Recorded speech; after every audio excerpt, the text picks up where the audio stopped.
Welcome to Spotlight. I'm Mickey Pollock. Spotlight is a monthly video magazine program produced by advanced television students at the University of La Verne. Tonight's episode focuses on interesting and unique businesses near La Verne and San Dimas.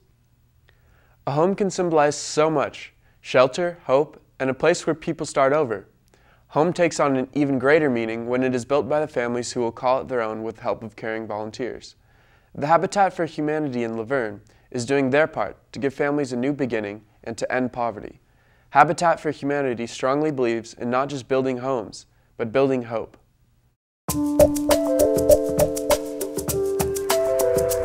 Habitat for Humanity is a Christian housing ministry that is helping families begin again. Habitat was founded by Millard and Linda Fuller in 1976, and he was an attorney, a very wealthy attorney, and he left the country and went to travel abroad and saw the need and thought that they could build houses there, and then said, wait a minute, we can do this. Back in the United States, he came back. He gave away his fortune. The Habitat for Humanity in La Verne works closely with the Restore to make families' dreams a reality. We are a part of the Pomona Valley Habitat for Humanity affiliate. Sometimes people think we're kind of a separate entity, but we're not. It's just a different face, if you will. I mean, Habitat was founded in '76, and for the most part, it was mainly just known for its construction aspect. You know, Habitat builds homes. So back in the 90s, back in Texas, the Restores kind of started there as a way to recoup some of the costs of the building materials. We serve 16 cities, and there's myself, and I have our volunteer and special events coordinator, and then we have our office manager who does all of our accounting, and one construction. So really the four of us, that's all there is working for Habitat. Everyone else are volunteers. Generally have more volunteers than we need. And the reason being is we have big corporate groups that want to come out, which are amazing. I mean, because they pay to come out and work. They really are the backbone of the build as far as bringing some funding into it outside of the city, of course. The construction manager for a home in Covina has found meaning in building homes from the ground up. If we were building this in the track, we'd be done in 3 months. Like I said, because of using volunteer labor. We use volunteer labor, we use donated material. So trying to maintain a strict schedule like that is a little more difficult. This house is going to be at 5 months. They can take 7, 9 months sometimes. So that's a big variable, and a lot can affect that. The Habitat for Humanity tries to keep the houses relatively small. We're looking for simple, decent, and affordable. So we actually sell the homes at a zero interest mortgage to low income families. So these are hardworking families that have to move from one rental to another, you know, or have to live in unsafe or unhealthy living conditions because of landlords not willing to make the repairs that are necessary. It's based on 3 main criteria. 1, they have to have a need. 2, they have to fall within the correct income limit, and 3, they have to be willing to partner with us. Each adult in the household has to put in 250 hours of what we call sweat equity, where they actually work on their house alongside our volunteers and alongside contractors. Now the need is current unsafe, unhealthy, or deplorable living conditions. What we have is there's literally hundreds and hundreds, maybe even thousands of people who qualify based on just income and willing to partnership. So the need is what turns out to be the deciding factor most of the time. However, it's the board of directors that makes the final decision. They have no names, addresses, or information, personal information on the families. The family selection committee goes out and does home visits to verify the current living conditions. They do that in groups of 2, and 3 different groups will go out to the house, and they have to verify, of course, all the income, and they have to do a credit check on them to make sure they can pay their mortgage. Even though it's zero interest, they still need to pay it. Live on the generosity of others. So we have individual donors and we have corporate donors, some grants, no government grants. We use private foundation grants, and that's it. And then, of course, our mortgages that come in, the mortgage payments that we receive help us further our mission. The Restore essentially is just a large fundraiser for the affiliate. Our main purpose is to support them in the funding of the construction of the homes while maintaining a self-sufficient kind of position. So what we do is we do cover our own costs here by taking in lightly used and new donated materials, and then we turn around and resell that anywhere from 50 to 70% off. And all of the proceeds from the sale of those items goes back to the affiliate. We don't provide any furniture. The houses do come with appliances. They come with a brand new refrigerator and a brand new oven. We usually move into their house very, very soon after it's completed. Usually, sometimes on dedication day, we have to get our C of O, which is our certificate of occupancy. That means the city has inspected everything. We've passed all the inspections, and they say, yes, now your family can move in. So we go ahead and move the family in as soon as we can after that, and they move themselves in. Sometimes on dedication day, we'll have the dedication in the morning, and the public is welcome to attend, and everyone tours the house, and we give all the speeches, and everyone's really excited, and it's really an uplifting and very rewarding moment. We're all doing something that kind of hits the soft spots of the heart a little bit. I know we all love what we do. Building hope is more than just a saying. It is a mission that Habitat for Humanity is constantly striving for. If you've ever wanted a cool-looking cake for your birthday or special occasion, Royalty Cakes in Chino has got you covered. Royalty Cakes specializes in creating unique cakes designed according to customer specifications. Since Royalty Cakes opened in 2008, Andrea Moreno and her team have made thousands of uniquely designed birthday and wedding cakes, along with their special cupcakes. This family-owned business takes pride in the work, and every cake that leaves the shop is fresh and handmade with love.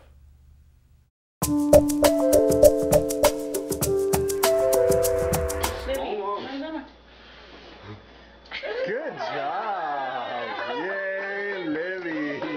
Yay, Livy! What is a birthday without a cake? At almost every birthday, wedding, special occasion, there's a cake to celebrate.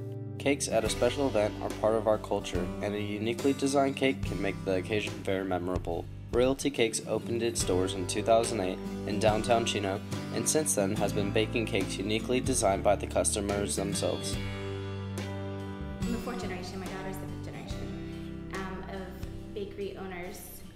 My grandpa came over here from Hawaii, and he started his first one about 45 years ago. My grandparents' bakery, they were really traditional, you know, very square cakes, Danish pastries, breads, all that kind of good stuff. But I love art, and I always wanted to do things outside the box, where my family really kept me enclosed and really, you know, write one way, border one way, and everything was always the same. Every time we did something, it was constantly the same thing, and I never wanted to do that. I wanted to just take it to a whole nother level and, you know, take cake and make it look like it's, you know, an art piece.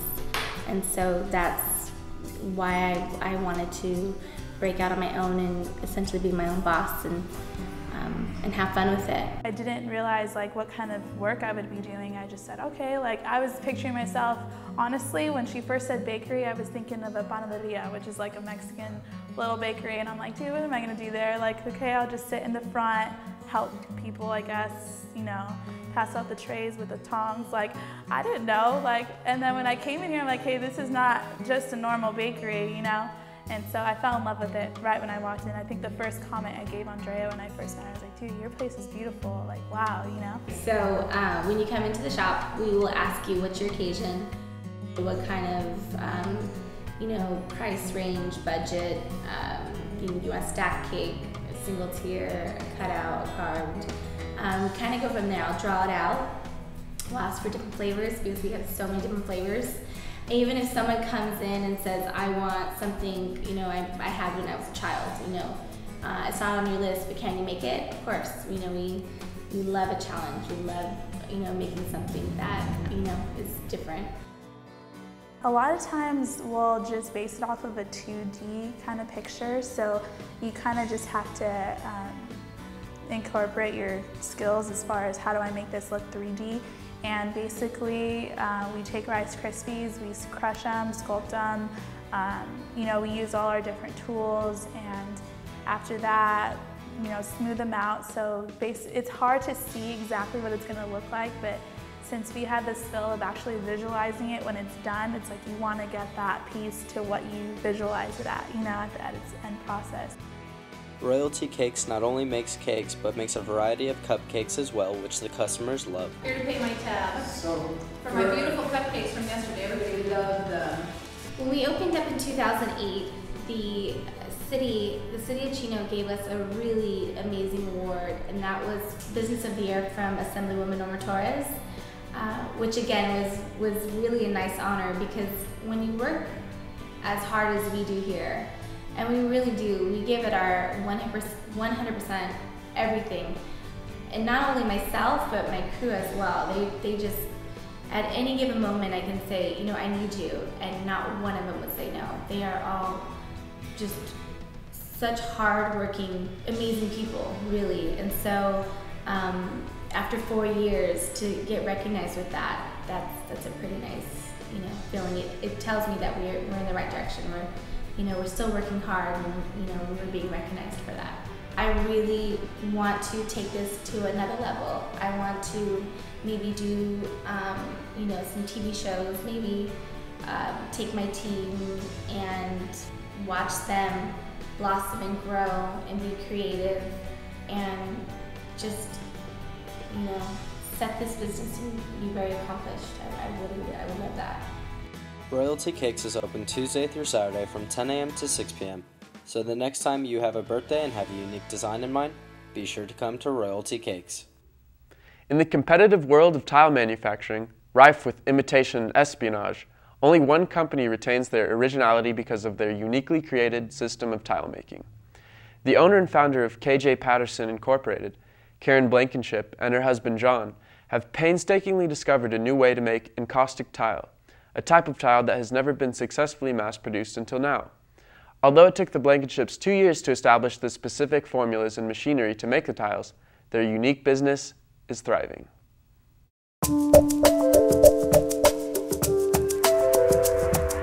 Patterson Inc. is a tile manufacturing company that is created, owned, and operated by Karen Blankenship and her husband John.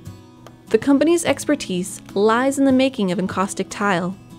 Encaustic tile is a decorative tile that has been inlaid with a pattern then filled with colored clays. Originally, encaustic tile were made because in medieval times they were trying to make decorative tiles for their churches and cathedrals.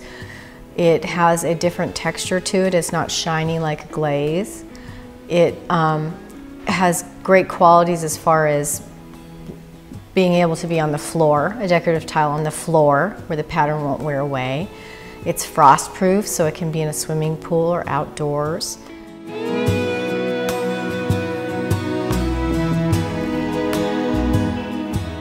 I got into this pretty much because when I first started my business 25 years ago, I learned how to formulate clays and glazes. And I had this one friend that's been in the ceramic industry for ages, and he challenged me one day and said, "You think you're such a smart ass. Why don't you try and figure out how to make encaustic tile, because nobody's able to really produce it." So I was determined to figure it out. And it took 2 years to actually figure out how to do it in production to where you could make thousands of tiles and have a viable business. But I did it. This mass production of encaustic tile has given Patterson Inc. a competitive advantage that has not been imitated. We've been making it for 20 years and nobody yet has managed to reproduce it, so that in itself has to be, worthy of notation.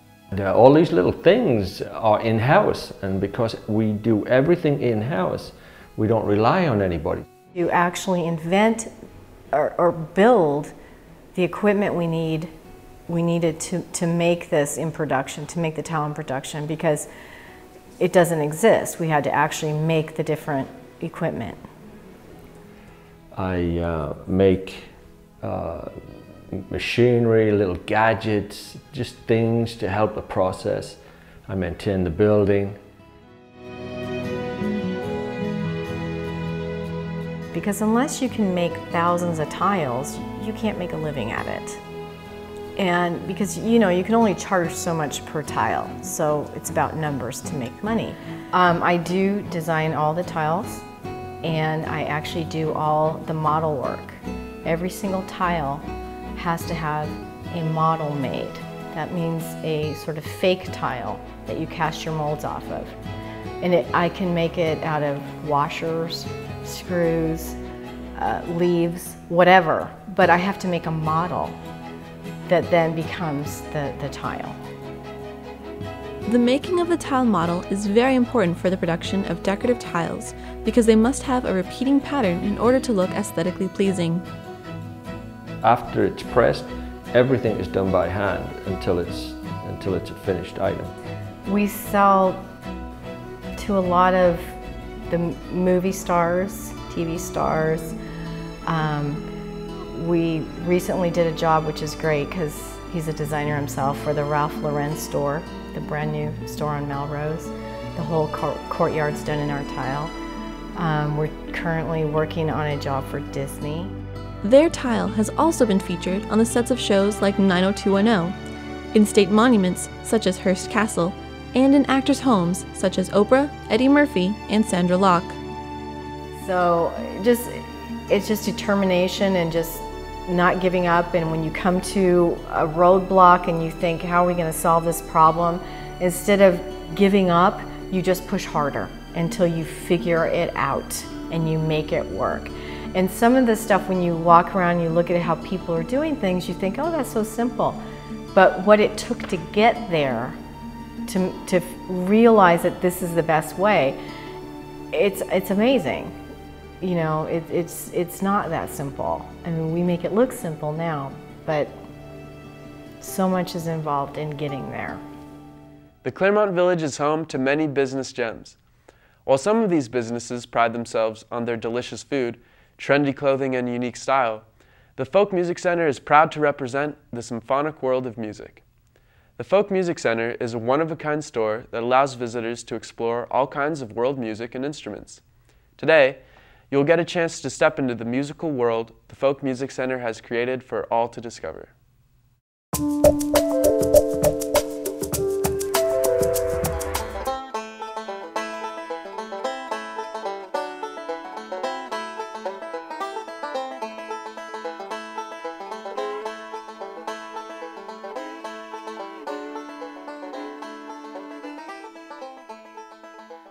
The Folk Music Center is officially the Folk Music Center and a museum. The Folk Music Center kind of specializes in acoustic instruments, unusual instruments, exotic instruments that you might not, that you wouldn't find at most music stores. We have banjos, ukuleles, mandolins. We have unusual things that people come from far away because we're the only ones that have them. As far as interesting instruments, I mean, there's all kinds. Sitars and Irish bouzouki. Asian instruments. Japanese kotos, and we have real, African drums. Middle Eastern instruments, ouds. We offer a lot of things for kids, toys, puppets. Instruments that are kind of toys, but they're actually real instruments too as well. And lots of things to keep kids occupied. We have a good CD selection. We have world music. We have old blues and gospel and folk and stuff. I could keep going too. There's a lot of stuff. The Folk Music Center serves the community in a number of ways. It's a community place. You can come in here and spend an hour just exploring and checking stuff out. That makes it pretty unique. I mean, this is sort of a destination for people. They come here and they spend an hour or two just exploring music. So there's the store, which is a store, and there's also the nonprofit aspect. We have a concert series, we have classes ongoing, workshops, and we also teach private lessons here in the store. It's also a full repair shop for stringed instruments and other assorted instruments. I started making instruments when I was about 18, so that was a while ago. And I had a shop where I was making some 50 guitars at one point. I learned a lot since I've been working here because you think you know stuff, and then, especially with all the world instruments and playing instruments all the time and everything, it's a whole different thing than making your own instruments in your own shop. But people do appreciate it a lot when you make a guitar. I mean, I like to make guitars play themselves. That's how I look at it.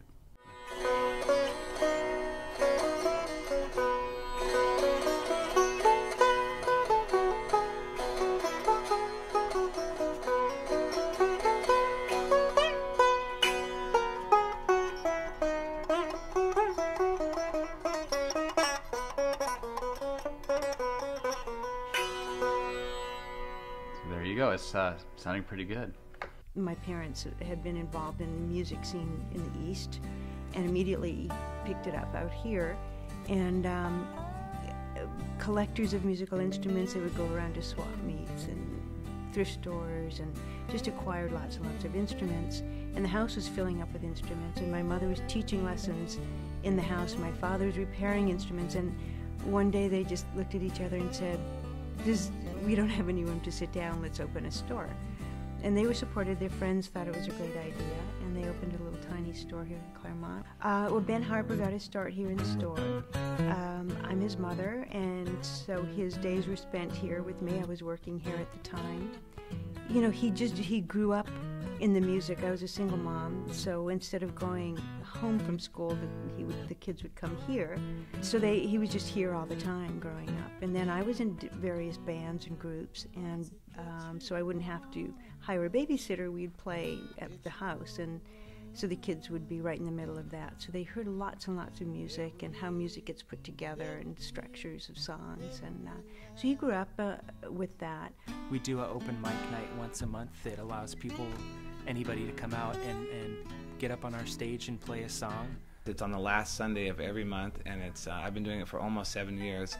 We get individual people coming up and performing, and we get groups of people coming and performing. Anyone can come and perform or just come and listen. It only costs $1 to get in, and it's all ages, all levels, all styles of music.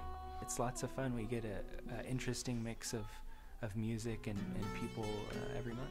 Ellen and I book the concerts here, and for the concerts we get, world-class musicians from all over the world that play here. And it's a very, very unique setting because it's very intimate. It's like being in somebody's living room. We're not selling food or drinks or anything like that. It's all about the music. We get a pretty wide range of artists playing different kinds of music. Everything from throat singing and to kind of more modern singer-songwriters. We do a folk festival once a year that's got kind of something for everybody. It's got a lot of music. You can come take workshops, learn how to play an instrument, kind of develop your musical skills that you already have. My mother and a friend of hers who played dulcimer started the folk festival. There's dancing, there's stuff for children. There's something for every member of the community. It's a lot of fun, and people really enjoy it, and it's kind of the last of its kind of festival. It's such a unique community place, and I've never experienced anything. I've worked here for 7 years, and like I said, it's changed me as a person. It's made me a better musician, definitely, and it's just a special place. It's been in the same family for 53 years, and that's unique in itself. And so it's been an incredible experience to work here.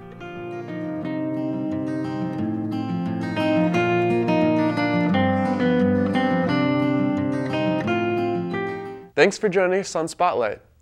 If you have ideas for stories for future shows, or you just want to let us know how we're doing, please contact us at the email at the end of the credits. I'm Mickey Pollock. Good night.